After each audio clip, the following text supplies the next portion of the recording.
This one's a doozy. Before we begin, tell me, where are you listening from and what time is it there? The stories. Ranger Station Ledger flagged a missing permit at dawn. At first light, the Ranger Station Ledger spat out an alert that one backcountry permit number did not reconcile with issued copies. The overnight dispatcher circled the entry in red marker and wrote missing, which was the only word nobody wanted to see. Latham Reyes was 39 and worked as a field ranger who managed trailheads, radios, and the old metal key cabinet. He clocked in early, poured coffee into a chipped mug, then read the ledger twice and felt the room shrink. The permit number matched a reservation tied to a solo hiker who had not checked out by yesterday's sunset. The name read Tomas Halper, age 37, and the emergency contact line ended with no answer recorded. The station had a routine for this exact situation, which looked simple on paper and complicated in real life. He pulled the overnight radio log and the reservation printouts, then called the county dispatch desk for archived calls. The dispatcher on duty answered with a clipped voice and confirmed one brief call near dusk from a nearby pullout. The call dropped before the location pinged twice, so they logged it as incomplete. The park sat in a mountain chain that people photographed from a highway turnout that smelled like hot breaks in summer. Locals said the place had thin borders where trails overlapped with old timber tracks and forgotten mining access roads. Latham set a simple goal for the day, which was to verify whether Tomas walked out early and skipped the desk. Some hikers did that, and he hated how often it fooled staff into sounding alarms. He decided to check cameras at the east exit and the service road past the old quarry first. He taped the ledger alert to his clipboard, added radio times from the night log, then headed for the truck with a paper map. A gray Subaru with mud caked behind the plates sat in the day lot under a fading trailhead sign. The plate number matched the permit file, so the vehicle check became the trigger that changed the plan entirely. His voice on the radio stayed steady, but he felt that familiar pressure behind the eyes that always came with missing cars. The last ranger who ignored a parked car overnight still had nightmares about the aftermath that followed. Latham walked a slow circle around the Subaru and took photos of the interior through the windows. He counted a blue windbreaker, a gas station coffee cup, a folded receipt, and an orange wrapper with the corner torn off. He logged the items in his notes and called the plate to the county line to confirm registration. The response came back clean, with a mailing address to a city 2 hours away and no active warrants. Two backpackers in their late 20s shuffled by and looked at the Subaru like it might answer a question. The woman spoke first and said they passed a guy at the junction near the ridge after a late climb.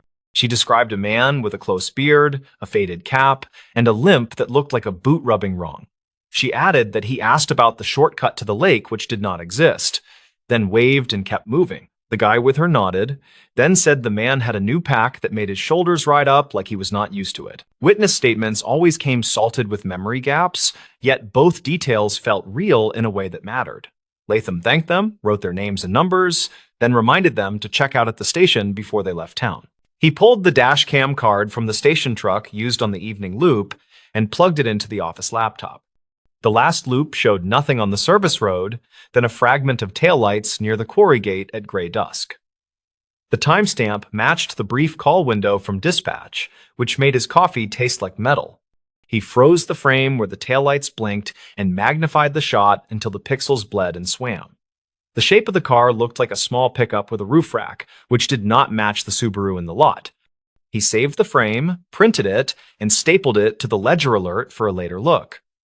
He called the quarry foreman on the number posted by the locked gate, then asked whether any crews ran equipment after hours. The foreman swore nothing moved, then said the gate lock had a stiff shackle that hated winter, which did not help much. A call came in from the store in the valley, where hikers bought dehydrated chili and overpriced fuel canisters in bright colors. The clerk said she recognized the name from the morning before and remembered that he used a prepaid card with a scratched strip. She mentioned he bought a paper map and a plastic whistle, then asked if everything was all right, which Latham did not answer directly. He requested the receipt copy and any camera footage that covered the register and door. The clerk said the owner saved footage for 2 weeks as a shoplifting deterrent, so she would print stills from around 9:15. The mention of a prepaid card added a wrinkle that he did not like because it cut down searchable paper trails by a lot. He wrote it down anyway, then underlined it twice and moved on.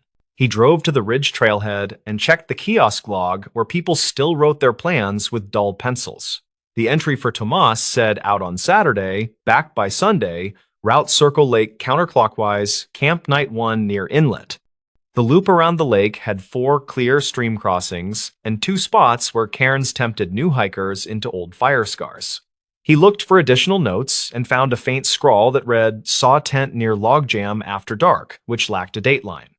He took a photo, then turned to the ridge where the wind pushed low clouds across a face that liked to break ankles. He walked the first mile with his radio on scan and found fresh boot prints that veered onto the quarry track despite a closed sign. The prints were deep on the outer heel, which matched the reported limp, and the spacing suggested someone who favored the right leg. The quarry track dropped behind fir trees and came out near a rusted gate with a battered lock that still hung closed. A torn strip of fabric in a dull blue shade clung to a stump where a person might squeeze past the hinge. He bagged the strip, wrote the time, then looked up to see crows cross low and fast like bad messengers. He followed the track to a flat where water pooled in old ruts and reflected a sky that never looked friendly in March. A mound of gravel showed fresh tire marks with an odd zigzag that looked like someone learning a clutch by feel. He crouched and ran a finger along the rut wall and felt dust that had not settled into crust, which put the timing close. The quarry foreman had denied any late activity, so the marks likely tied to whoever drove near the gate at dusk. He shot photos, measured the width with a broken stick and a tape, then plotted the line on his map. Back at the station, he spread the notes, photos, and the printed taillights frame across a desk that had a gouge shaped like Idaho. He listened to the archive dispatch call again, which captured a short, breathy voice, saying quick words that fractured with static. The caller had said something that sounded like lost permit or lost person, then a muffled clack, and the line fell quiet. He played the clip 5 times and wrote down 2 interpretations with a question mark, which was the style the supervisor liked. The radio log from hikers listed a second-hand report from a fisherman who heard a whistle near the inlet after dusk. The fisherman had used a cheap handheld radio with a weak battery, so the recording lived as a line of text and not a voice. That was fine, because the whistle purchase from the Valley store had already planted itself in his mind as a breadcrumb. Late morning brought a small-town police officer named Mara Key, who handled the highway stretch that touched the park border. She was 33 and worked patrol shifts that crossed into everything that did not fit elsewhere. She parked by the Subaru and walked up with a notepad and a friendly face that could turn sharp in a second. They stood by the hood and traded notes that barely needed full sentences after years of joint calls. She said the highway turnout camera caught a gray pickup with a roof rack at 1842 heading toward the quarry. She added that a volunteer firefighter reported an unusual truck bed loaded with tarps after 9 near the county line. Latham held up the taillight's print and said the shape tracked with what she had. She nodded, then asked whether the missing permit might actually be a duplicate number from a previous season.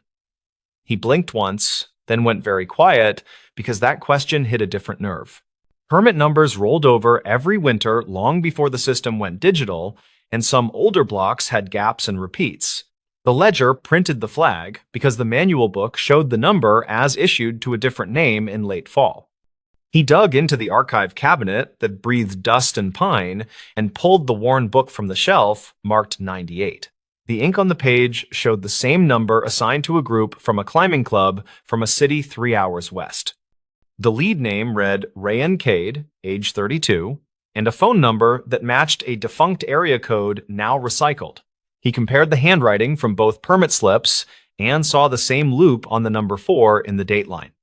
That did not make sense until he looked at the clerk's signature, which matched a retired staffer who kept garage sales every summer. He wrote down the name and the year in words so the report would not kick back for formatting later. He stepped outside and called the retired clerk on a personal number found in an old staff tree near the copier. The woman sounded bright and happy to hear a ranger voice, then quieted when he explained the duplicate number issue. She said she used to pre-write permits during busy seasons to speed lines, then fill names in with a light touch. She added that some pads got stored in a desk drawer after winter changeover and might have ended up in the surplus box. That surplus box sometimes went to the annual trailer sale with old radios and busted snowshoes for pocket change. He felt his throat go dry and asked whether any blank slips could be floating in the world with the seal already stamped. She said it was possible, then apologized and said nobody had asked about that practice since 1998 ended. He thanked her gently and wrote a note for the supervisor that would not make anyone cheerful. The store clerk sent stills that showed Tomas at the counter holding a paper map in a stiff hand with a white bandage. The timestamp read 9/12, which lined up with when the trailhead sign-in sheet filled up. A second still showed a man behind him wearing a quarry company cap who bought batteries and jerky. That detail landed like a small stone in a bigger pond because of the quarry track prints and the taillights frame. Latham called the quarry foreman again and asked to see the shift roster for the past 2 days. The foreman sighed and said he would email a screenshot since office rules required written requests for full copies. The screenshot arrived with smudged names and a note about 2 contractors hired short-term for cleanup after heavy rain. One contractor matched the cap logo from the still, which felt like a door creaking open after a stubborn winter. Latham and Officer Key drove to the quarry safety office, which smelled like coffee and oil and a fight nobody wanted. The foreman met them with a clipboard and a face that said he hated unexpected questions on a weekday. Key kept her voice friendly and asked to speak with the contractor who wore the cap with the same faded stitch. The foreman said the man was named Vicente Rowe, age 36, who lived in a rented room above the tire shop. He added that Rowe had left early the previous night because a radiator hose blew near the county line. Key asked to see the truck, and the foreman pointed to a gray pickup with a rack and tarps bunched in back. The bed still held a coil of new rope, a rusted shovel, and a muddy cooler that smelled like lake water and gasoline. Latham felt that metallic taste again, which was never a sign of a good afternoon ahead. Rowe arrived from the far lot with hands raised and a look that said he already knew why they were here. He said he had filed a work order for the hose, which they confirmed with a carbon sheet and a phone photo. Key asked whether he had been near the lake after dark, and he said he left the quarry road to test the hose under load. He added that he pulled aside at the turnout near the inlet and heard a whistle that made him wonder about a prank. He did not call anyone because his phone was dead after streaming music during cleanup, which landed badly but not impossibly. He said he saw a small tent by the logjam and a lantern glow. Then a figure waved and yelled something about a permit. Key wrote it down and asked for permission to look inside the cooler, which Rowe granted with a shrug and a steady jaw. Inside lay 2 empty water jugs, a crumpled fuel canister sleeve, and a plastic whistle in an unopened bag from the Valley store. Back at the station, Latham laid the whistle sleeve next to the store receipt copy and saw a mismatch in barcode digits. The sleeve in the cooler matched an older shipment code that the store had sold out months ago during a discount run. That meant the whistle in the cooler likely came from a different source than the one Tomas bought at 9/12. He looked again at the still where Tomas held the map with the bandaged hand and noticed a line of dried mud on the cuff. The mud looked pale and powdery, which matched the quarry fill used to stabilize the service road after storms. He wrote a timeline that pinned Tomas at the store, then likely at the quarry road, and finally near the inlet after dusk.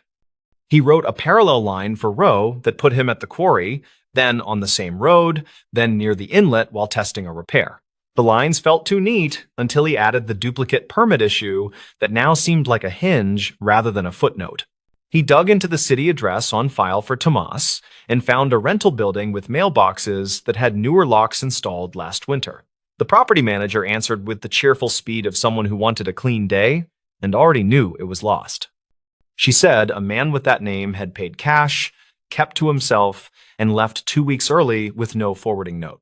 She also said a different name had appeared on a delivery label once, which the courier mentioned when buzzing the wrong unit. The alternate name sounded familiar, and it clicked only when he reopened the 1998 ledger page.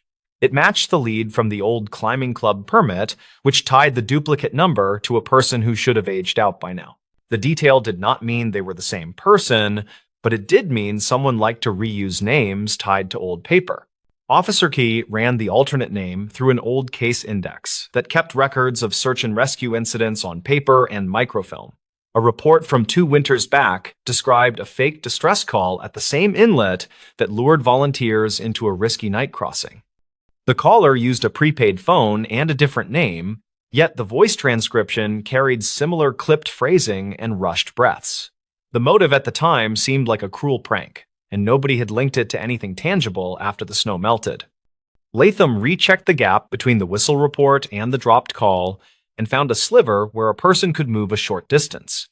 He called the firefighter who reported the unusual truck bed and asked whether the tarps had looked wet or pulled tight. The firefighter said the tarps were tied tidy and dry, then added that the driver waved like a man who wanted to be seen. Afternoon shadows drew long, so they hiked to the inlet with a drone from the county that tracked heat signatures. The drone skimmed treetops and sent back images of the logjam, the bank, and the flat near the old survey marker. No body, no fresh campsite, just flattened grass near the logjam where a tent might have stood during a short decoy. They found 2 sets of prints, one deep on the right heel and one narrower with an even stride that cut toward the quarry track. Near the waterline, he found a paper map folded in a way he recognized from the still, which made his chest go tight. The map held a smear of pale mud and a faint X near the old prospector's trail that dead-ended at a slide. He bagged the map and stared at the X until it felt like it stared back, then marked the spot on his own copy. The slide path opened into a shallow cut with wooden forms left from a never-finished footbridge project funded in 2005. He followed the forms until he reached a square of ground tamped hard as a table near a tree with a scar. The earth felt too tidy for random hikers, and the tree scar had fresh resin that caught light in a clean yellow bead. He brushed aside pine duff and found a buried plastic box that held a stack of old permit slips with the seal already stamped. The slips matched the retired clerk's pre-written style, and several had Rancade typed in a cheap courier font. A second stack carried blank lines and a stamp pad spot, like a kit, for people who wanted official-looking paper for a plan. He felt a chill that did not come from wind, then called Key over and photographed the box from 3 angles. The twist revealed itself slowly, as if embarrassed to be simple after such a day of layered rumors and tire marks. Someone had staged a missing hiker using a duplicated permit number and a prepaid trail of receipts to trigger a standard response. The purpose was not to vanish, but to bait a small law enforcement swarm toward the lake while a second person moved cargo from the quarry. The zigzag tire marks in the gravel now read like a practice route for a heavy load that needed a quiet window. The fisherman's whistle and the tent glow created a cautious pause in anyone tempted to check the inlet on foot. The taillights near dusk were a partner vehicle that pulled close to the logjam, then backed out during the start of the false search. The target was not a person, but scrap copper and tools stored in a locked shed near the service road past the old quarry. They found the shed lock sliced clean with a battery saw when they returned with the foreman and a bolt cutter key. The inventory list taped inside showed spools of copper wire and fuel additives that had resale value in cash-only salvage yards. The contractor truck bed dimensions matched the load footprint on the dusty floor, and a partial shoe print matched the even stride near the inlet. The limp prints belonged to whoever wore a new boot wrong, which now felt like another layer for misdirection rather than a true injury. When confronted, Rowe did not fold, but the quiet employee who ran the tire shop room rentals gave a statement. He said Rowe met a man who matched Tomas in the parking lot and moved tarps between vehicles near sunset. He added that Rowe left after 9 with the bed loaded to the rails, which aligned with the firefighter observation with uncomfortable precision. The county prosecutor would need clean evidence, so they worked careful and slow to gather the chain. The paper box of pre-written permits became a centerpiece, since it explained how the ledger flag could be predicted in advance. The duplicate number drew attention at dawn by design, which pulled eyes away from the road where cargo rolled past a gate. The prepaid receipt at the Valley store placed a decoy at a predictable time, which witnesses could later repeat with conviction. The dropped call created a sympathetic recording in the archive that every incident review would elevate in urgency. The taillights in the dash cam and the turnout camera filled the gaps with enough glow to animate a story that felt real. None of it solved every moment, yet together it built a scaffold sturdy enough for charges that did not fall apart. They never found a body by the inlet, which fit the theory that nobody had been in true danger that night. A week later, a different store camera captured Tomas in a neighboring county buying a tire patch kit with a clean, unbandaged hand. The clip went into the case file under reportedly cited, along with a printout of the copper sales ledger from a salvage yard off the highway. Rowe took a short plea on theft and tampering with evidence, which irritated people who liked long answers. The paperwork on the duplicate permits triggered a policy change that barred pre-writing anything since 2021 onward. The retired clerk cried in the parking lot when she learned her old shortcuts had fed a scam, then hugged Latham like a nephew. He told her people adapt to pressures they do not design, and the fix mattered more than the blame. When the Subaru finally left the lot on a tow, the trailhead looked as ordinary as a grocery aisle on a Tuesday. Officer Key stood with her hands in her jacket and watched the tow lights climb the hill toward the highway. She said the simplest cons always hide in systems that run on habit and paperwork. Then she smiled without much humor. Latham looked at the ridge where the wind never ran out, then at the ledger that still sat on the desk. He thought about the whistle and the map and the soft faith people place in official stamps and good intentions. Later, he locked the station, and the rafters creaked in the cool like an old house learning a new rule. He drove past the turnout and looked once at the lake, which held its secrets with the stubborn patience of cold water and granite. He told himself they had not solved every detail, but they had nudged the pattern toward daylight, which was enough for now. The stories.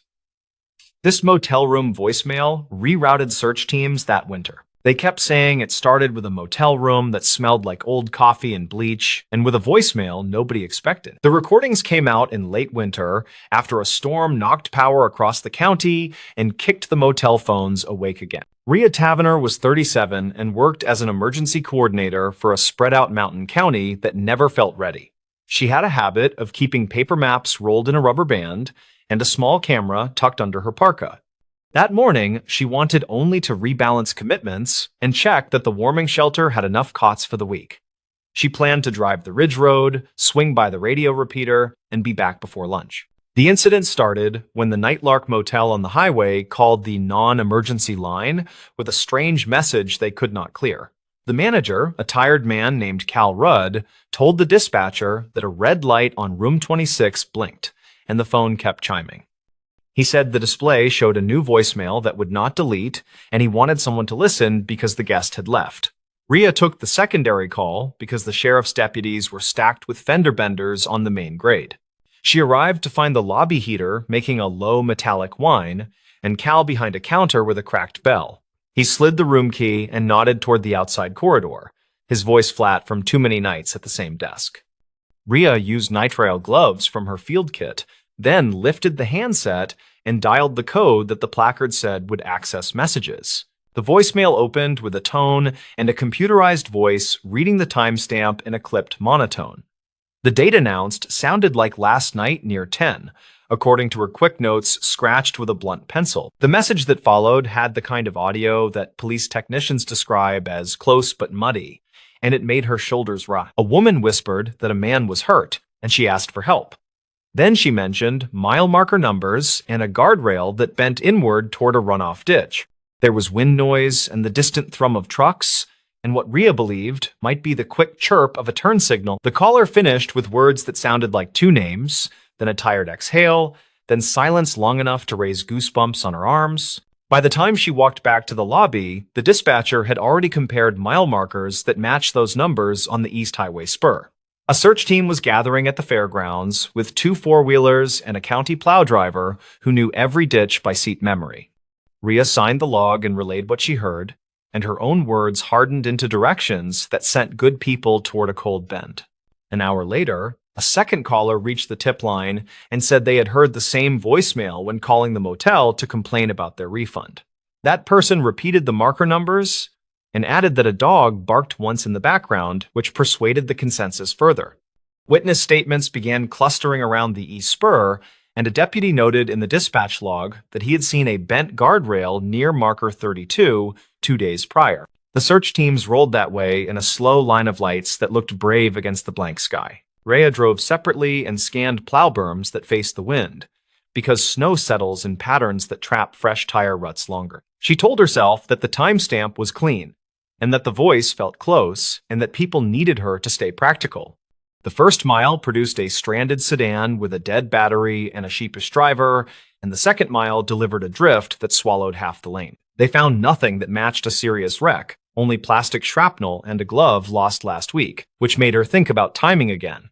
Back at the fairgrounds, a radio operator replayed the voicemail on a speaker, and the group leaned in. Rhea asked Cal for the motel's phone vendor contact, and he brought out a binder with hand-printed notes in thick marker.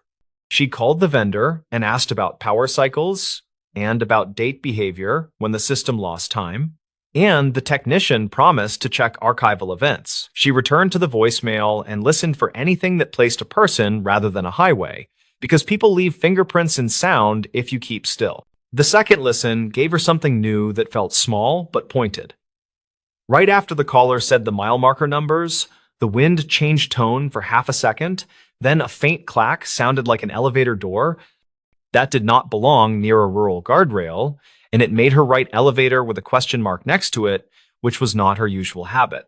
She also caught the soft bleep of a room keycard reader, which could have been the motel hallway if the phone had been on speaker, or a different building entirely. She left the fairgrounds and drove back to the Nightlark with the camera on the seat, planning to map every sound in the hallway against her memory. Cal mentioned that room 26 sat above the ice machine, and that the elevator had a sticky door that made a little clap.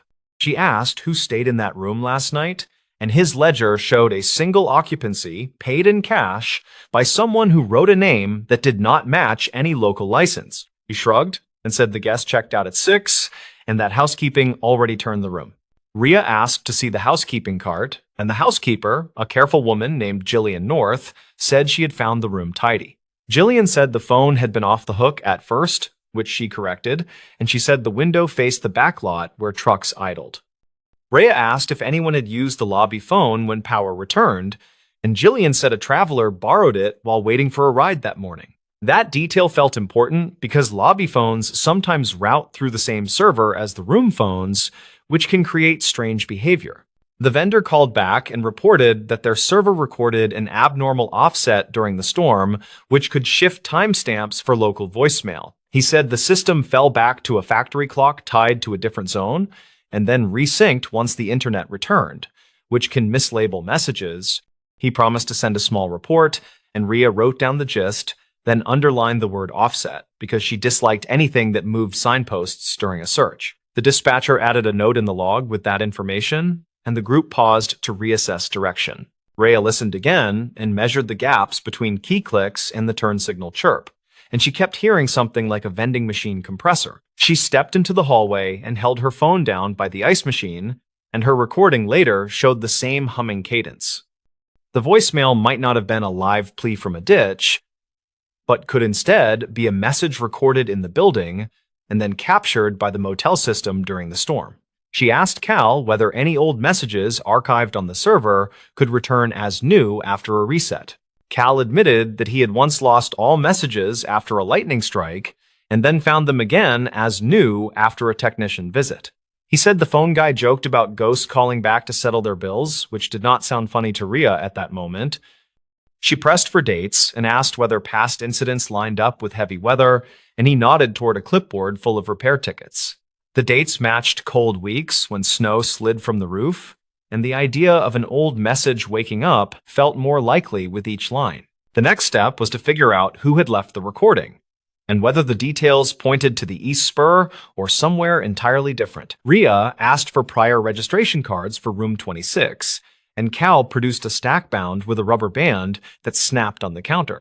She gently sorted through and found a multi-night stay from late last winter under a name that also did not match a license. The rate was discounted for cash, and the note column said, "Truck Lot View," which fit the sound of idling engines in the message. She then called the State Patrol office and asked for any incidents last winter that involved a bent guardrail near any similar marker numbers.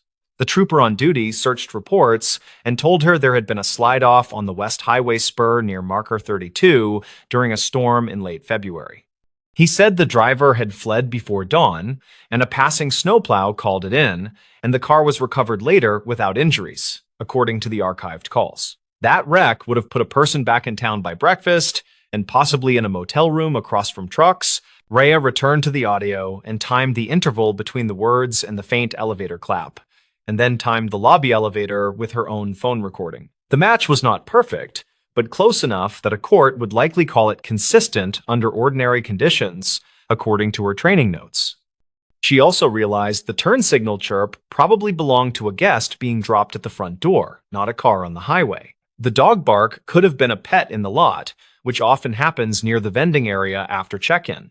She asked the radio operator to broadcast a simple clarification and to slow the east spur sweep while a second team checked the west. The deputy, who remembered the bent rail on the east, admitted he might have mixed the side of the county in his earlier note, which happens when shifts run long. The west team found the old repair spot with fresh snow around the posts and an evidence marker for a past accident half buried under ice. It seemed the voicemail referenced a prior event that had already closed, and their winter storm had wrapped it in new confusion. Rhea then visited the neighboring diner, where the night shift sometimes noticed details people forgot to hide, and she asked about the guest who paid in cash. The server, a college student named Del Finch, said a man sat alone near the window around 9, then stepped outside to take a call. Del remembered because the man cupped his hand over the motel phone receiver in the lobby, which struck Del as old-fashioned, and then asked for a ride to the bus station. That would place the phone call inside the building. During the same hour, the voicemail claimed she requested the motel camera footage for the hallway by room 26, and Cal said the system stored 2 weeks, which happened to straddle their storm. The timestamp on the clip showed a flicker at 9:58, right before the server saw the man on the lobby phone, which made her careful notes lean toward a local recording.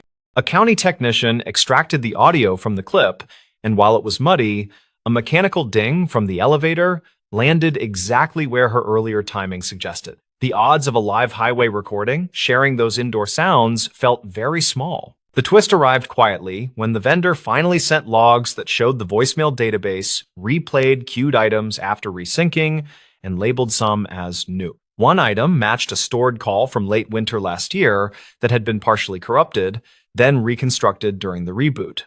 The metadata showed room 26 as the destination for that older call, which explained the light and the stubborn message and made the puzzle sad rather than sinister. The message people heard belonged to a different night and a different problem that resolved without tragedy, and it had been pulled forward by a storm. Rhea wrote a summary for the incident file that emphasized the difference between live audio and replayed audio, then highlighted the risks during outages. She recommended an added step where dispatch confirms time against independent sources when a tip arrives through a system that just recovered. She also asked the motel to change their default message code and to put a note by the desk to call her office if room phones behave oddly after storms. Cal agreed and added a bright sticker to the binder with her number, which made her smile despite the long day. The search teams returned after noon with tired faces and a neat inventory, and they ate chili from a crock that steamed the fairgrounds office. Rhea thanked each person by name and reminded them that a wrong turn during a fast morning did not mean a bad job. She said the lesson was about signals and systems and about winter technology that lies twice, and everyone nodded while they warmed their hands. She filled out the reimbursement forms for fuel and gloves and slid the packet into the outgoing tray with a note for finance. In the evening, she sat at her kitchen table with the paper map unfurled and marked the motel with a small circle. She added a line toward the west spur and penciled in the marker numbers with a question mark to reflect how close memory can sit to fact. She listened to the voicemail one last time through headphones, and this time the vending machine compressor sounded obvious enough that she wondered how she missed it earlier. Fatigue makes patterns where there are none, and urgency can turn a whisper into a highway without much effort. A week later, the vendor installed a firmware update that locked time against a battery backup so power glitches could not shift anything. The sheriff added a line to the dispatch checklist about confirming independent clocks, and the radio operator taped a bold reminder above the console. Jillian named the ice machine Manny as a joke in the break room because it hummed in the same rhythm as the recording. Dell laughed and said the elevator still clapped, but only when someone shoved a luggage cart too hard against the door. In a different winter years ago, the same storm pattern had toppled a repeater and blacked out an entire valley, which lived in Ria's head. She thought about that while walking past a wall of snow tools at the supply shed, and she decided to put spare batteries for hotel systems on the grant list. It felt like a small change inside a big map, and that was how she survived seasons that piled risk on top of routine tasks. She pinned the grant idea to her bulletin board and wrote a short sentence that read, "Verify time before direction." No one ever found the man who left the cash registration during the recent night because he boarded the bus and vanished into ordinary life. The earlier driver from last winter had been located and fined, according to the archived paperwork, which made that thread tidy in the official sense. The county slid back into the rhythm of plows and calls and an occasional lost tourist, and the motel phones stayed quiet except for room wake-ups. The red light over room 26 stopped blinking, and the ice machine chugged along with stubborn loyalty. Rhea kept the pencil notes in a folder labeled with the motel name and the date and included a copy of the vendor logs. She handed a training copy to the new deputy class and asked them to listen once without context, then again with the building map. The exercise worked because people learned how easily a detail snaps a hunch in half, and how worth it is to test every hunch. They left with a habit of checking other clocks before sending trucks into the cold, which is the sort of habit that quietly saves lives. By late spring, the guardrail on the west spur reflected the sun with a fresh coat of paint, and the plow berms had slipped away. The fairgrounds chili pot was replaced with a cooler of sports drinks, and the radio chatter turned toward camping permits and picnic warnings. Nobody brought up the voicemail during the season kickoff meeting, but everyone remembered the morning they chased a ghost along the east spur. The minutes simply read "Time Verification Protocol Updated," which looked small on paper and felt big in practice. People who were not there will say it was obvious from the start, and they will wonder why teams moved before verifying. People who were there remember the tone in that whisper, and the way good intentions sprint when wind hits the valley wrong. Rhea thinks the truth sits between those angles, and that winter rewards humility more than certainty, especially when phones and storms share a stage. She wrote that in the margin of her map, in handwriting that tilted uphill like a person leaning into a cold night. When she passed the Nightlark one afternoon with the window cracked, she heard the elevator clap echo through the empty corridor. It sounded like a period at the end of a long sentence that finally made sense, and she let the thought linger until the highway bent. The motel squatted back into its season of travelers who just need a warm bed and a snow-free path to the door. The voicemail lived on in a folder, and in the way the county listened to machines, and in the simple habit of checking the time. The stories. Paramedic returned a ring to this hospital wing. The ring sat in a small evidence pouch with a folded intake label, and the label named "This Hospital Wing." Security logged the delivery in the overnight book with a careful time, and they filmed the handoff at the ambulance bay. Calder Ruiz was 34, and he worked nights on a private ambulance that covered the mixed urban fringe. He drove a high-mileage rig with a sticky rear latch, and he kept a quiet notebook under the dash. He finished paperwork after sunrise when the cafeteria coffee tasted burnt, and the elevators finally ran without packed gurneys. His simple plan for this morning made sense, and it fit the tired mood of the shift. He would drop the ring, sign the property line, and clock out before the traffic built. The ring was a plain yellow band with a shallow engraving, and the engraving read LK and May 14. He did not remember any patient who mentioned jewelry, and their overnight calls were ordinary transfers and one shortness of breath. The band came from under the bench cushion during cleanup, and he spotted it when a pen rolled and tapped. He pocketed the pouch because it felt wrong to leave it, and he headed for the East Wing desk. The East Wing used to hold telemetry and a step-down, and now it served as a rehab overflow when beds ran tight.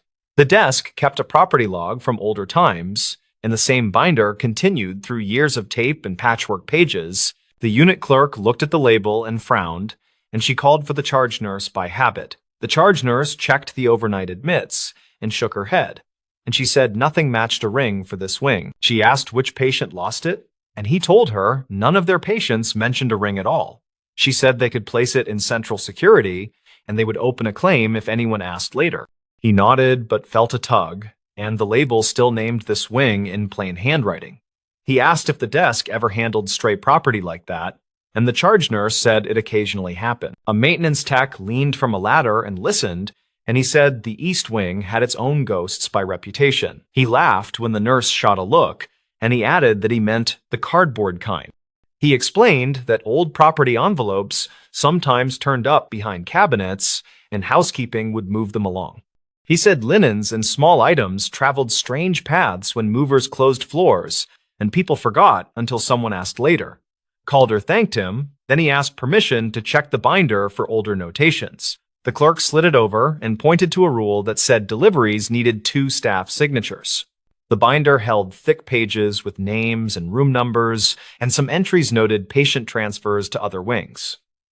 Calder skimmed recent weeks and then months, and nothing showed the initials LK, or any ring notes. He asked if the wing ever logged items that did not belong to current patients, and the clerk said rarely. She remembered a wedding band that fell through a bed frame on a weekend, and it took months to track. She said a therapist found it during a lift motor replacement, and the family cried when they got the call. The clerk shrugged and said the hospital felt like a moving chest of drawers, and odds and ends migrated forever. Calder walked to security with the pouch, and the guard on duty scanned the label with a handheld. The guard said the pouch style looked older, and the zip strip color was not used anymore. The guard printed the receipt and asked for a description, and Calder gave the engraving as clearly as possible. The guard searched a property database and found no ring tickets for the wing, and his search covered 2 years by default. Calder asked if there were archived losses in older years, and the guard said records before 2014 were scanned PDFs. The guard called upstairs and requested access to a shared drive, and the wait felt like a small eternity. Calder stood under the camera bubble and reviewed his shift notes, and the notes listed 4 dispatch times with addresses redacted here. He wrote a short line about a transfer from a rehab floor with a pleasant dog calendar, and he wrote another about a night custodian who kept a radio. None of the lines mentioned a ring, and none of the patients wore jewelry in obvious ways. He opened his phone gallery and checked the bench photo he took for restocking, and the timestamp matched their return to the bay. The ring did not appear in that picture, and the bench looked clean and dull.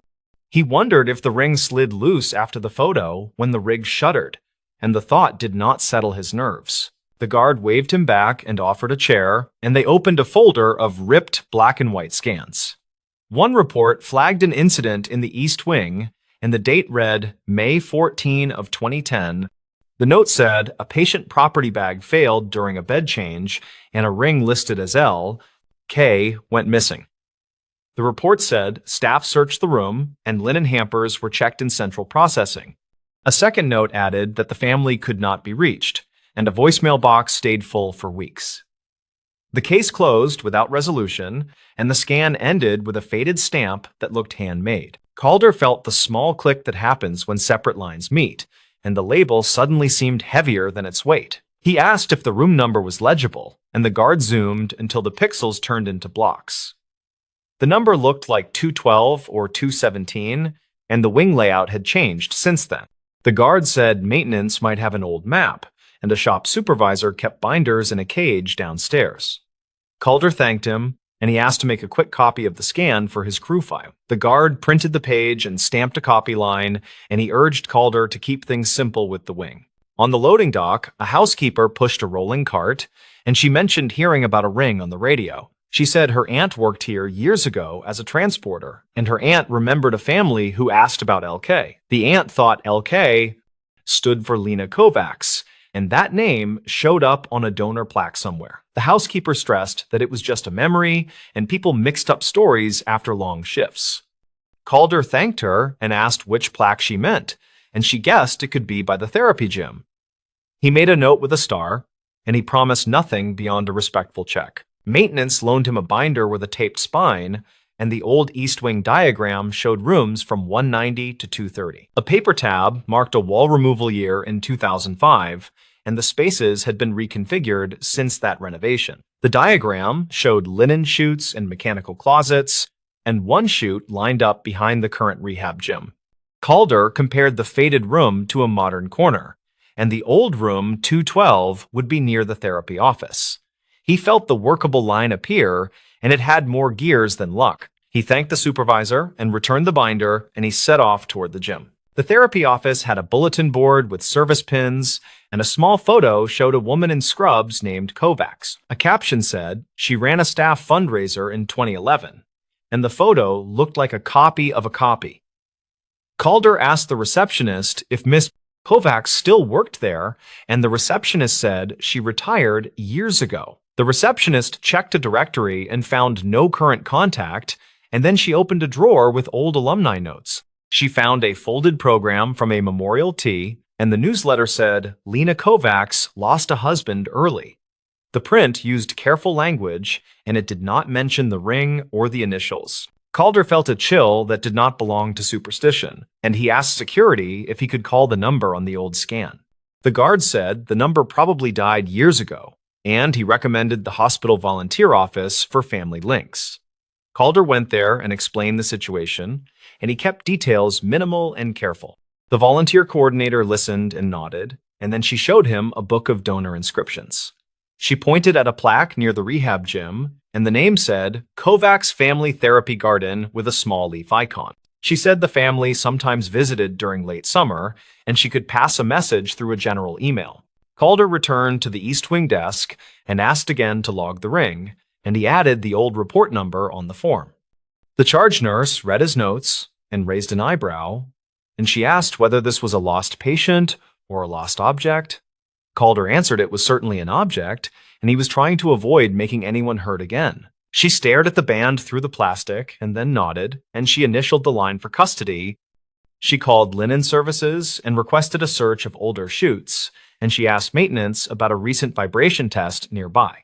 She then told Calder she appreciated the thoroughness, and she would add her number to the receipt.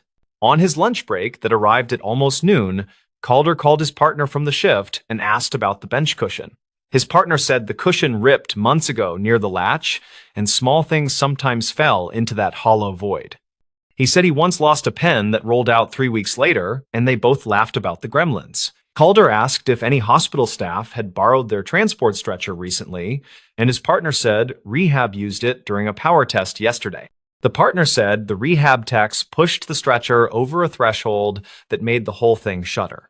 Calder pictured the ring jumping free inside the cushion, and the moment drew a simple line through time. He walked to biomedical engineering and asked about the rehab stretcher loan, and the tech on duty pulled an asset report. The report showed a loan to the East Wing therapy office, and the return time matched their arrival last night. The tech said the stretcher had a known rattle in the side rail, and small items could migrate if they slipped. Calder requested permission to inspect the rail, and the tech handed over a hex key with a cautious smile. He removed the end cap and tipped the rail, and a dust mix fell with a soft hiss. Nothing else emerged, and the ring hypothesis remained just that. And yet, it still felt reasonable. Calder tried laundry services next and asked whether a ring could travel from a chute to a truck and back. The supervisor said it happened rarely, and a ring could ride a torn bag to a cart and escape later. The supervisor said older chutes sometimes released surprises when motors kicked, and vibration made lost things walk. She said one time a pager chimed from a folded blanket, and everyone jumped because the model was ancient. She wrote down the ring details and promised to ask her staff, and she asked for the property receipt number. Calder thanked her and climbed the stairs because the elevator seemed suddenly crowded. A retired nurse named Myra arrived for a flu shot, and she recognized the old pouch design at the east desk. She said those pouches vanished after 2012, and she used to seal them with a blue strip. She looked at the initials and stopped, and she softly said Lena kept her maiden name for work. She remembered a shift when a patient requested a chaplain, and afterward a ring went missing from the bag. She said they turned the room upside down and found nothing, and she cried telling the family that week. She asked whether the ring was truly here now, and the charge nurse said it was in security as of this morning. Calder asked whether Myra could share a statement, and she agreed to write a short note with dates as best she could. Her handwriting looked steady for a long history, and she described a bed change and a linen swap. She recalled a code earlier that day in a nearby room, and equipment had moved through the hallway quickly. She said carts piled up while everyone managed the chaos, and the chute doors swung as orderlies cleared hampers. She noted that Lena worked that corridor and often stayed late, and she kept paperwork near the therapy office.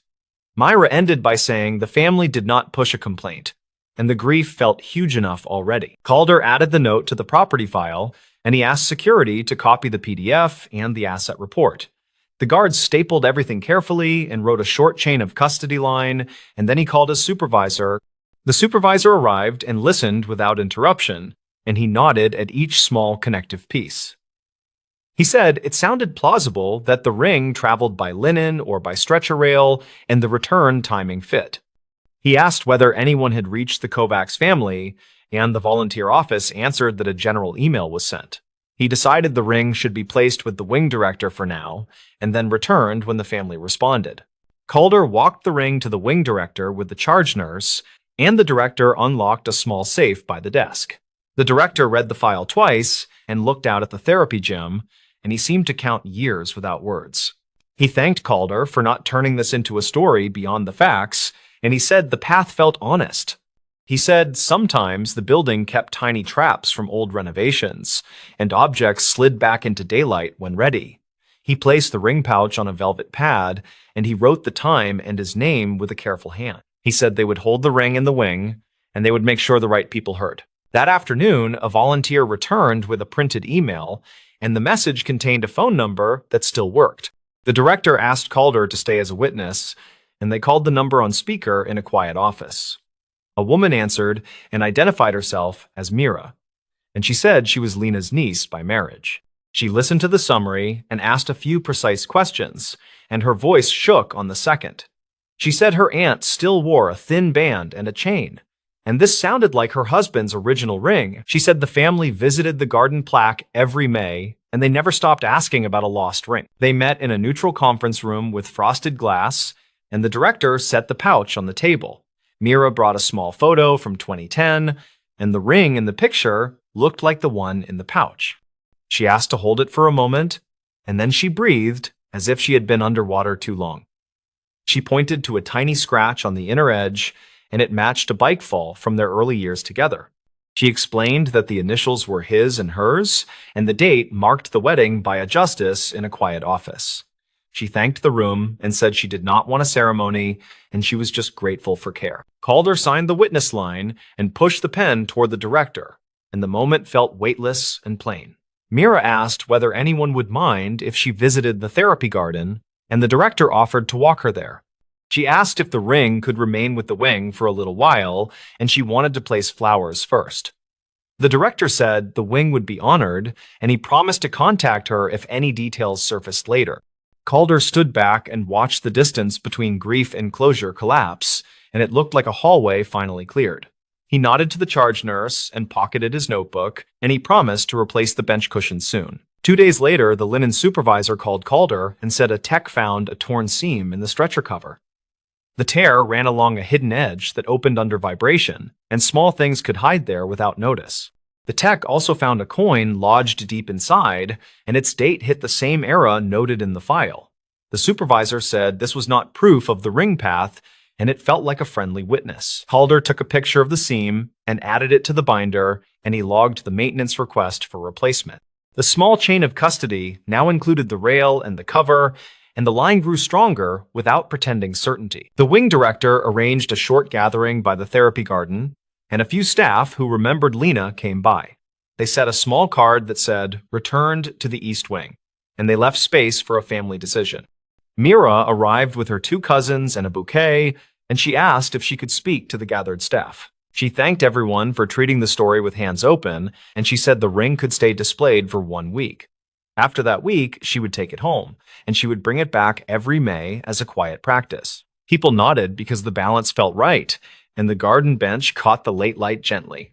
Calder watched from the edge with his coffee, and he remembered the pin that tapped the bench before he saw the ring. He thought about the way buildings hold on to things, and how people read meaning into dust and echo.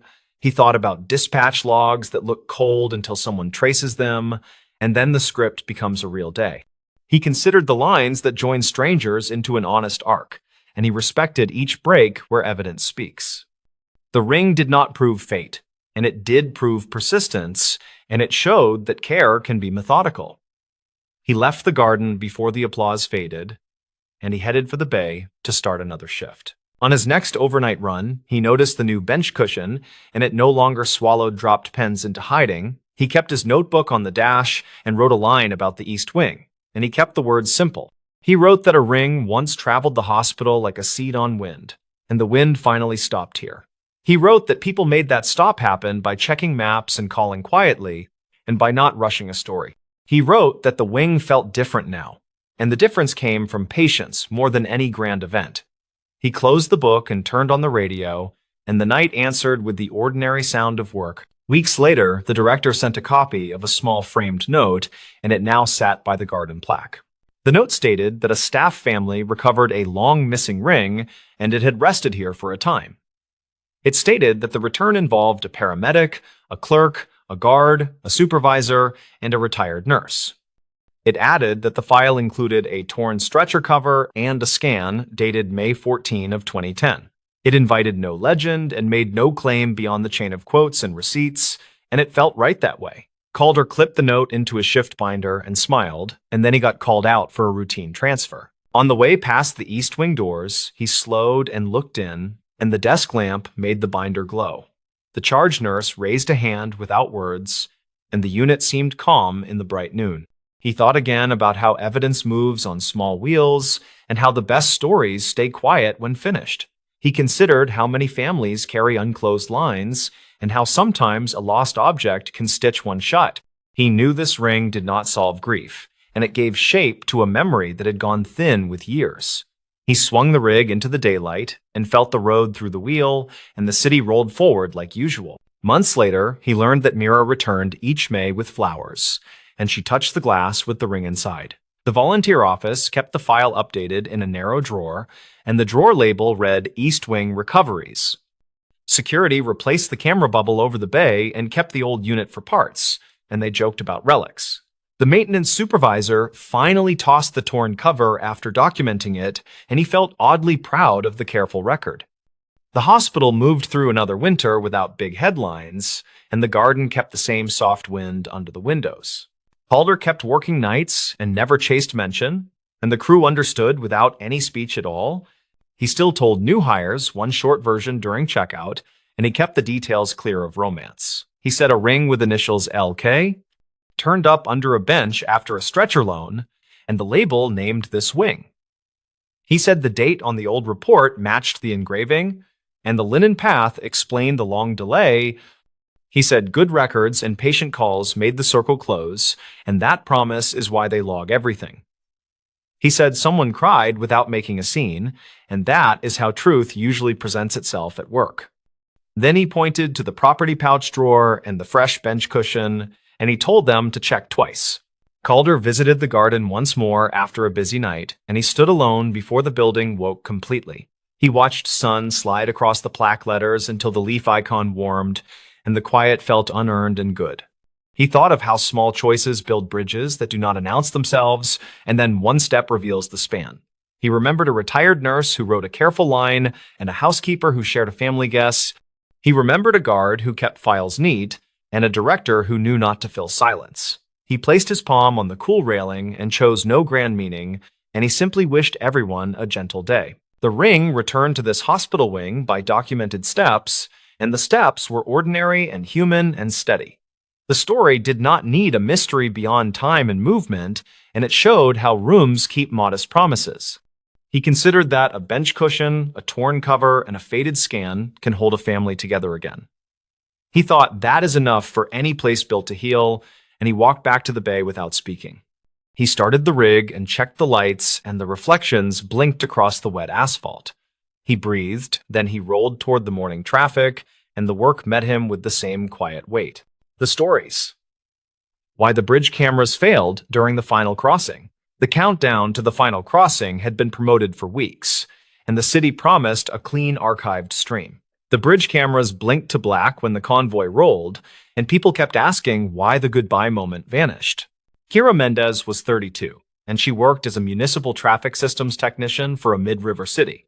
Her plan that night was simple, and it involved checking status lights and saving a complete recording of the closure. The steel truss bridge was due for retrofit at midnight, and the transportation office wanted a neat farewell video.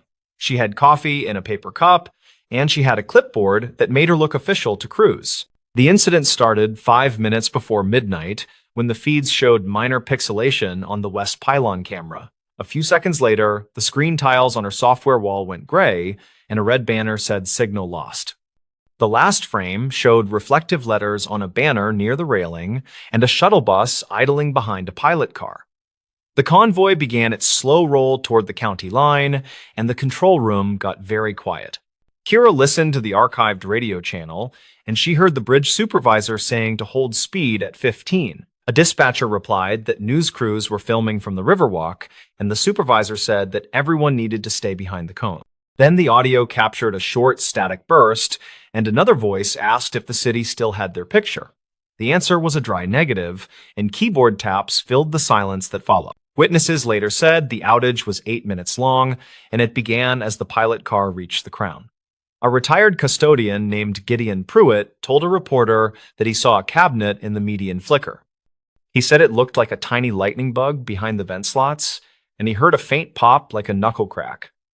His statement landed in an inbox with 3 other messages that said similar things about a brief blue blink. Kira started with the basics, and she pulled logs from the camera management server without touching the lost files. The server thought midnight arrived twice, which never looks good to anyone who has chased timing bugs. She found a warning about an NTP source flap, and the system switched to a GPS puck after losing the building clock. Timing drift can smear security recordings, yet it rarely knocks every feed offline at the exact same minute. She wrote a note that said timing is a clue, not a cause, and she kept digging with patience. The routers showed a spanning tree reconvergence at 4 seconds to midnight, and that got her attention fast. Spanning tree is a safety net that prevents a network from burning itself with a loop, and reconvergence takes time. She called the on-call network tech, a quiet guy named Rowan, and they met at the Riverfront cabinet. They opened the cabinet with a city key, and they found a 4-port portable switch with gaffer tape on it. The little device sat between the city gear and a coil of orange cable that led under the guardrail. That was not standard kit. And the tape had a logo from a production company that Kira did not recognize.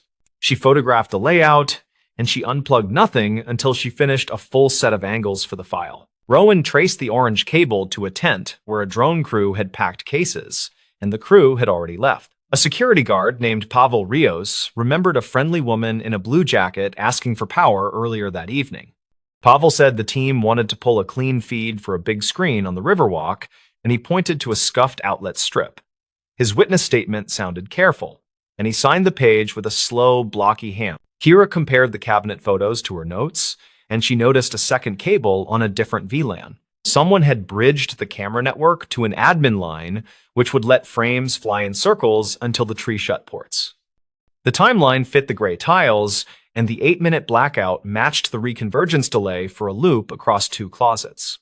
She still needed a trigger for the exact moment, and she did not like guessing when the city would ask for answers.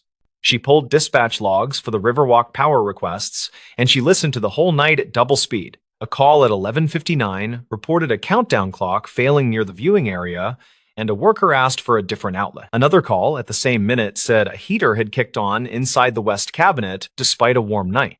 That heater was a rack warm-up coil used since 2014 to protect hardware in winter, and it drew more than a camera. Rowan frowned at the heater line item, and he pointed to a value on the UPS history that showed a short overload. The little UPS carried the camera injectors and the microwave backhaul radio, and it did not love sudden guests. If the countdown clock plug shared a breaker with the injectors, the draw would push the UPS near its limit for a moment. Near the limit plus a loop is a bad hand, and the loop always wins, because the network saves itself by dropping links. Kira walked the Riverwalk the next morning, and she talked to 2 vendors who had rolled up cords at dawn. One vendor said a volunteer offered a splitter when the big screen lost power, and he remembered the splitter had city tape, Another vendor said the drone crew asked where the cabinet breaker was because their screen kept blinking and nobody had the answer. The statements were casual, yet they matched the strange dance of power and packets near midnight. She asked the production company for a contact, and a polite manager called her back after lunch with a careful tone. He said their contractor had used a small switch to monitor the public feed, and they believed it was harmless. He said they never intended to touch city networks beyond a documented monitor port, and they had emails to show that fact. He sounded worried, as if lawyers had taught his throat to stay narrow, and he promised to send photos from setup. The photos arrived in compressed form, and they showed a neat tent with a truss and a folding monitor. A cable labeled monitor led toward the guardrail, and a second cable labeled power ran to the same cabinet. The setup looked tidy under good light, and a laminated badge on a case matched the tape Kira had photographed in the cabinet. She added the images to her folder, and she kept the tone neutral in every note she wrote.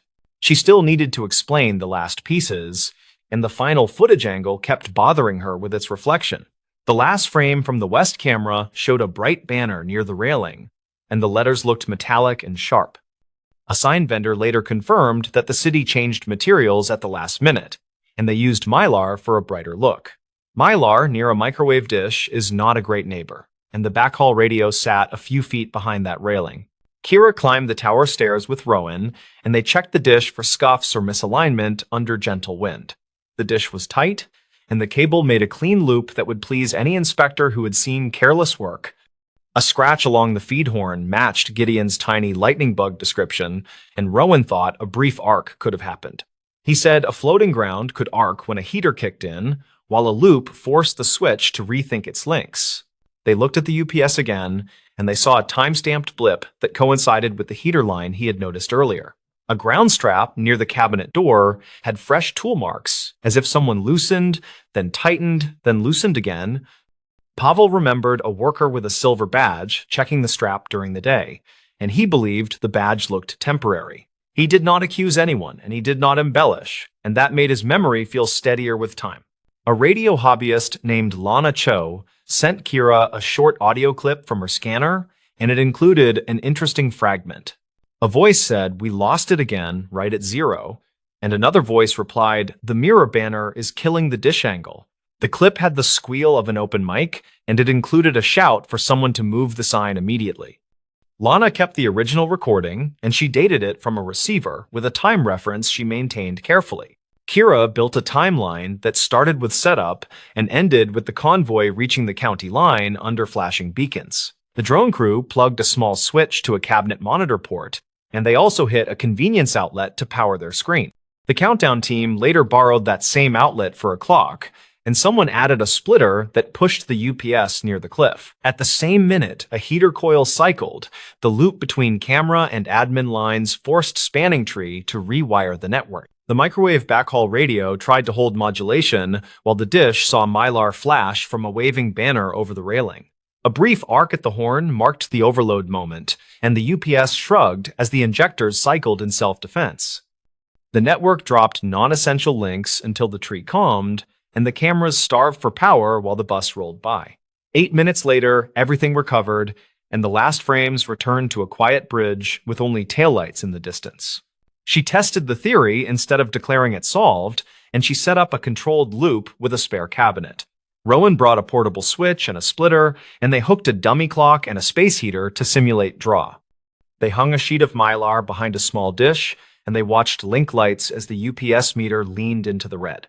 The picture dropped in a pattern that matched the outage graph, and the recovery time was nearly the same as the archived gap. The city attorney asked for careful wording, and Kara kept her report plain and rooted in the logs and statements. She wrote that the outage was caused by a loop introduced by a third-party device connected to a cabinet switch.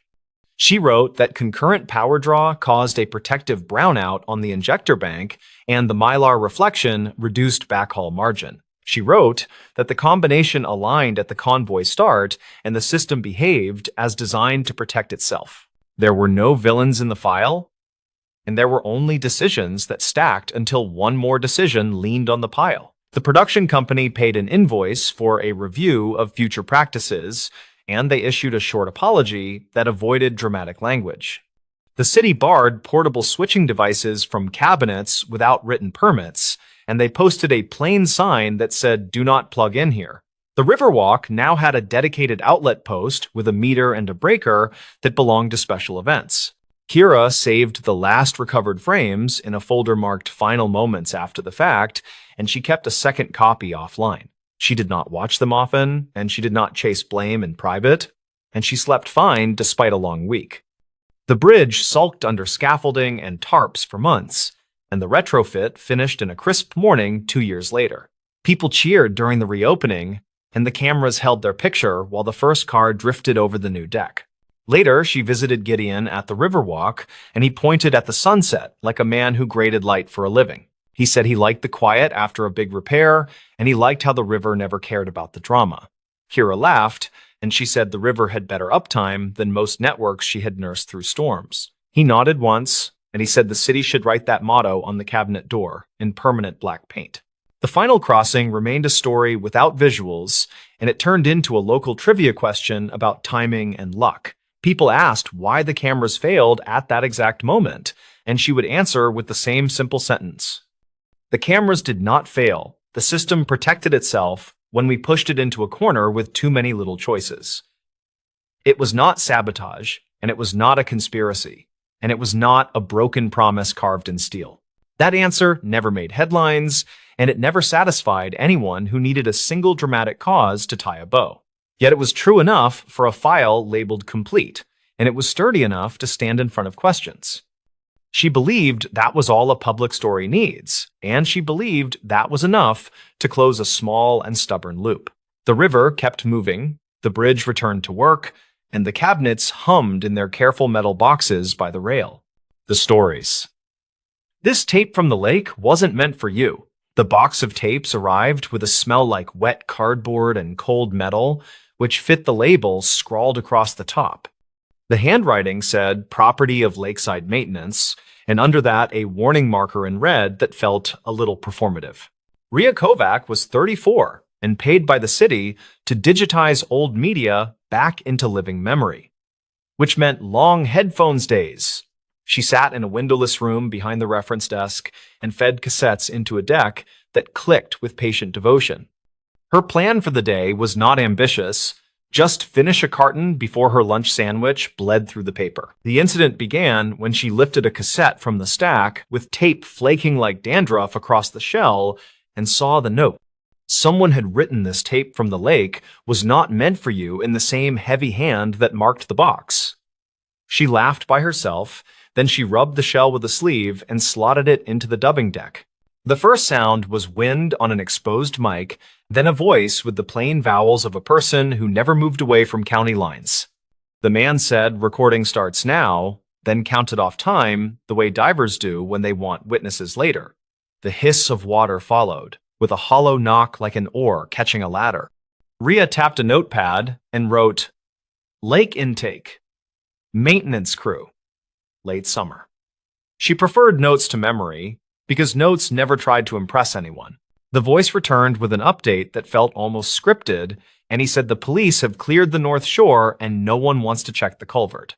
He added that the marker buoy drifted during last week's storm, which would confuse people using the old map rather than the fresh survey. Ria paused the deck and stared at nothing. Then she wrote, "This is not training audio." She listened again while the deck began to wobble a little, as if it felt nervous. The man on the tape called a second person by name, which Ria wrote as Reed, though it could have been Reed, and asked for a tow line length in the book. Papers rustled in a way that sounded practiced, like they had been rustled for microphones before. The second voice was younger and annoyingly cheerful, and he read a number that did not match a chart Ria remembered from a digitized manual. She looked up the manual in a folder and confirmed the discrepancy while the tape kept turning. The complication grew through small things that did not agree with each other, which is how real messes usually announce themselves. A splash came with no shouting, then a calm description that a scooter had bumped something that was probably a log. Another voice off mic said 30 paces northwest from the pier, which would only make sense to people who used sneakers to measure water. Ria paused and wrote, "Witness statements use paces. Training crews do not." Then she tapped the counter and kept the deck running. The tape cut to a later time without warning, and the man spoke in a lower register and said the family brought a photo. He said the deputy discouraged showing it, then added that the mother insisted because she believed the jacket would reflect light underwater. A woman spoke near the mic and asked if the current would push clothing into the reeds, and someone answered with a line that felt rehearsed by memory rather than by training cards. Rhea stopped the deck and stared through the glass into the quiet stacks. Then she wrote, "Reported missing teen in 1998, probable night swim." She did not know that case personally, but people in her building remembered headlines that arrived 2 summers before the county fair built a second gate. She pulled the archive software and typed terms that felt respectful and cautious, then broadened the search when nothing appeared in scanning range. The first hit was a brief that used the phrase after-hours lake access and urged parents to discuss fences, which sounded like a committee report disguised as news. The second hit was a note about a grant for new lights along the East Path, which suggested some officials had learned a lesson. Rhea listened while reading because she had learned to keep both rivers running without spilling knowledge between them. The man on the tape said the outflow grate was secured with a chain that lost one link, then spelled the number into the mic. He said a diver named Reed would check under the skimmer in case a current created a pocket. Someone coughed, and the sound carried like a hallway, which told Rhea the recording moved indoors for a moment, probably into the pump house. She stopped the deck and called the public safety office through the desk phone because she preferred clean lines when tape started speaking like living people. The clerk transferred her to a sergeant who kept his voice flat, and he told her there had been many training tapes over the years. He said storage procedures were not always followed, then asked which lake facility label appeared on the shell. She read the letters and silence followed. Then he said he would send an email so everything stayed orderly. Rhea saved the audio to a drive with a date and words and wrote a note that asked for retention guidance, which protected her later. While she waited, she listened again and started catching small textures she missed before, like the way reeds snap near a shoreline when pulled straight out of mud. The man described a sneaker with a broken lace loop, and then he reported the make of a lighter found below the pier that matched several described in earlier calls. He kept saying reportedly and according to people on scene, which sounded careful enough to make a person suspicious. The investigation pushed her out of the room and into places that smelled different, which is how she knew it was working. She walked to the old photo and map drawers past the genealogy corner and pulled a laminated lake grid from the early 2000s that showed markers before the storms moved the buoys. The North Shore marker had 3 possible placements depending on survey year, and the tape described a search pattern that matched the oldest one. She wrote that misplacement would pull a sweep away from the culvert by several yards during a clockwise pattern. Rhea checked the dispatch book that the clerk kept for walk-in requests, and she asked for the log around the week she guessed from the grant article. The book was clean where it mattered and messy where it did not, which is how real logs behave when they are used rather than polished. Several calls mentioned a late-night figure seen near the maintenance gate, and one call specified a tall person wearing a reflective vest that did not match city issue. The vest detail caught her attention because people remember shiny things when they feel useless bystanders.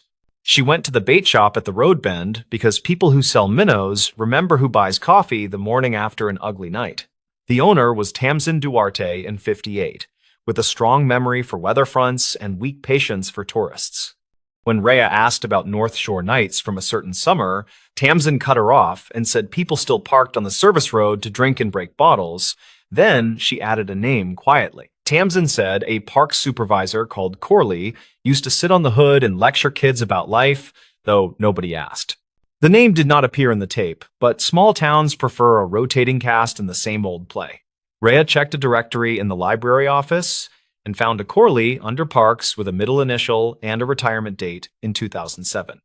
She called the number listed and reached a house sitter who said the man had moved south for better joints, which sounded reasonable. She left no message and wrote a line that asked if Corley ever held keys to the pump house after hours, then underlined it. The deck resumed chewing while she read, and the man on the tape grew more precise, as if he knew the mic would be his memory. He said the grate was clear and the scooter had not found anything new, then asked Reed to try the intake lip again.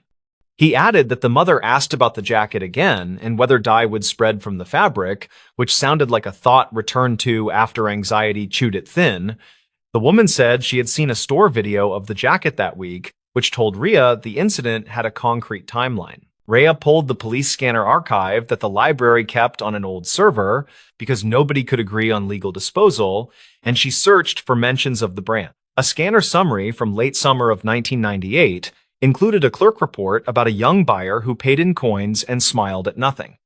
The same summary mentioned a second caller who said a man in a Parks vest argued with a boy on the east path near the lockbox.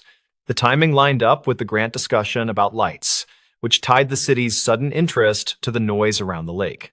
The twist showing itself was not a single aha, because that belongs to movies that need curtains. It was a set of small corners that fit together when pushed with patient hands. Rhea realized the tape sounded like a real-time memory created for someone who was not at the scene, likely a supervisor who needed consistent detail later. The repeated phrases and spelled-out numbers matched how people build an alibi they can safely repeat without emotion. The note on the shell felt like a message to that specific person, a plain way to say, "This is yours and you know why." She rewound the tape to the early mention of the drifted buoy, then she pulled an aerial photo set from the state survey that sat in a drawer. The week after the storms, a maintenance record said the buoy was returned to the older anchor by a small crew without a diver on site. If that were true, the inner sweep of a clockwise pattern would miss the culvert mouth during the first pass, which a clever person might count on. She tried the geometry with a pencil on tracing paper and saw a shallow cone opening exactly where a current would pocket light plastic. Rhea went back to Tamsin and asked if anyone ever found a jacket that fooled a search, and the woman stared a long time. Tamsin said a teen found something pale tangled in reeds the following spring, but the deputy told him to leave it and call. The item was gone when they returned, and the kids stopped talking about it after a meeting with a parks official in a corner booth. Tamsin said she did not like how the official smiled at the end. Then she told Rhea to be careful with old tapes because they roll out like rope in water. She shared a summary with the sergeant by email, using careful words that respected the difference between suspicion and proof. He called rather than write back, which told her he took the summary seriously enough to avoid records for the moment. He said the department had a thin folder with a waterlogged scooter note and a few statements, and he had always believed the sweep pattern was sloppy more than sinister. Rhea said the tape sounded like planned narration for absent ears, and the sergeant stayed quiet long enough to make his thoughts obvious. The payoff finally arrived in the smallest possible way, because people rarely confess in grand gestures when they can do it in shorthand. At minute 40 of the tape, the man lowered his voice and said, "Reed, tell Corley this marker is for the training reel." Then he spelled an odd sequence. It sounded like letters mixed with numbers, which Rhea first took as a buoy code until she remembered a note in the archives about maintenance padlocks. City padlocks used a shared code that changed each spring, and the tape included a similar pattern with 2 digits swapped. She checked padlock logs that were still on paper because privacy rules kept the spreadsheet in another building, and the pattern matched the east padlock from that summer. The swapped digits would open the maintenance gate without leaving a standard key entry, which would make late-night arrivals look like routine trips in the morning. The person who needed that information was not a diver or a deputy, but a park supervisor who liked to sit on hoods and pretend to mentor children. Rhea played the end again and wrote that the tape was a message, not a record of good work under pressure. The line "this tape was not meant for you" was probably aimed at anyone outside a small circle who might later hear it by accident. Corley retired in 2007 with commendations for hours served, which was a different metric from the one that matters in the quiet presence of water. The teen on the grant timeline vanished from the archive after a few weeks, and the paper changed topics the way papers do when people stop calling. She turned in her notes to the sergeant and asked for a receipt because she understood how institutional memory leaks through cracks when nobody labels boxes. He said he would log the audio as potential evidence, even if the statute road was unclear, and he thanked her for resisting the story-shaped shortcuts. She felt tired in a way that would not fix itself with coffee, and she stopped the deck with her thumb resting on the button longer than needed.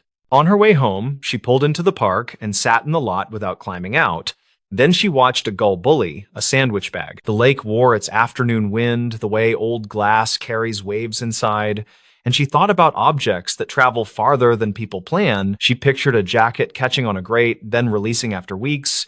Then she pictured a vest reflecting just right in a corner eye on a dark path. She said nothing to anyone because there was nothing to say that would not become a speech, and speeches never fix water. Later that week, the sergeant called and said the department would reopen a file enough to review procedures from that season.